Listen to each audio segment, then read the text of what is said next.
বিকাল হলে তো এটা সেটা খেতে মন চায়, আর এই নাস্তাটা খুব কম সময়ের মধ্যে বানিয়ে ফেলতে পারবেন। আজকে আমি অনেক কম সময়ের মধ্যে চিকেন মোগলাই বানিয়ে ফেলেছি। কিভাবে আসুন রেসিপিটা শেয়ার করা যাক। আসসালামু আলাইকুম, সবাই কেমন আছেন? এখানে মাত্র কয়েক পিস চিকেন নিয়েছি আমি, এটা অল্পতে হয়ে যায়। আর এখানে হচ্ছে চিকেনটা খুব সুন্দর করে আমি ধুয়ে কেটে নিয়েছি, আর সাথে কেটে নিয়েছি পেঁয়াজ কুচি, আদা রসুন বাটা, গরম মশলা বাটা আর জিরে বাটা। আর তারপরে হচ্ছে এখানে আমি পর্যাপ্ত পরিমাণে আটা নিয়েছি, এটার মধ্যে অল্প পরিমাণে লবণ আর ঠান্ডা পানি দিয়ে একটা ডো বানিয়ে নিয়েছি।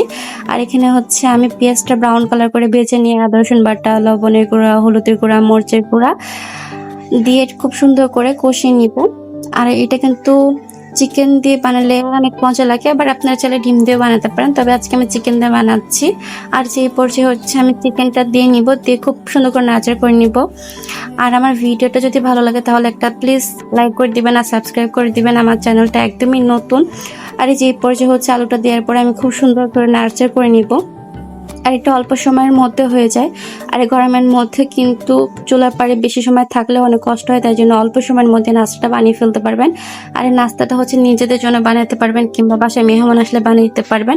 একদমই সহজ আর ইজি প্রসেসিং এর মাধ্যমে এটা বানানো যায়, আর খেতে কিন্তু দুর্দান্ত লাগে। এরপর যে হচ্ছে এটা আমাদের হয়ে গেছে, আমি নামিয়ে নিব। আর এখানে হচ্ছে ওই ডোটাতে আমি বড় একটা রুটি বানিয়ে নিয়েছি। তারপরে হচ্ছে মাংসটার ভিতরে আমি খুব সুন্দর করে দিয়ে নিব, খুব সুন্দর করে ছড়িয়ে দিতে হবে, যাতে করে সব পাশে আর কি পরিমাণ মতো থাকে।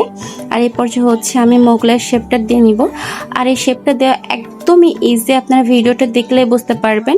আর এটা কিন্তু বানাতে যেমন সহজ, খেতে কিন্তু ভালো লাগে। আর আপনারা চাইলে অবশ্যই বাসাটা ট্রাই করতে পারবেন বিকেলে নাস্তা হিসেবে। আজকে আমি বিকেলে নাস্তা হিসেবে এটা বানিয়ে নিয়েছি। আর এটা খুব সুন্দর করে আমি ভালো করে বানিয়ে নিয়ে কড়াইতে পর্যাপ্ত পরিমাণে সয়াবিন তেল গরম করে এটা আমি ভেজে নিব। আর ভাজার সময় অবশ্যই চুলার জালটা বেশি দেওয়া যাবে না, কম রাখতে হবে। আর 2টা চামচের সাহায্যে কিন্তু এটা আমি খুব সুন্দর করে উল্টে পাল্টে ভেজে নিব। আর ভেজে নেওয়ার পর এটা আমি চুলা থেকে নামিয়ে পিস পিস করে কেটে নিব। আর দেখতে যেমন সুন্দর লাগে, খেতে কিন্তু মজা হয়। আর টমেটো সসের সাথে কিন্তু খেতে দুর্দান্ত লাগে। সো আমার ভিডিওটা দেখার জন্য সবাইকে অসংখ্য ধন্যবাদ। আল্লাহ হাফিজ।